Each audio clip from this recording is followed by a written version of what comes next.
গভীর জঙ্গলে দ্রুতগতিতে দৌড়াচ্ছে হরিণ।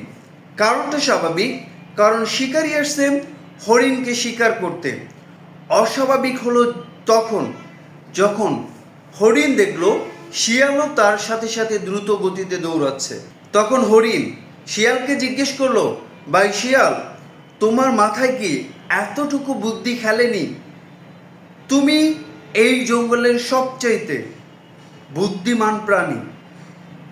শিকারী আমি হরিণকে শিকার করতে আসছে, তুমি শিয়ালকে না।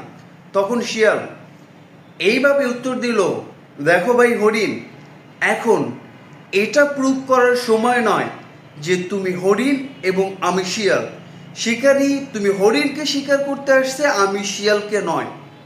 ঠিক তাই আমাদের জীবনে এমন কিছু সময় আছে বিপদ এত দ্রুত আমাদের দিকে চলে আসে যে আমরা তখন প্রমাণ করার সময়ই পাই না যে আমি দোষী নাকি নির্দোষ।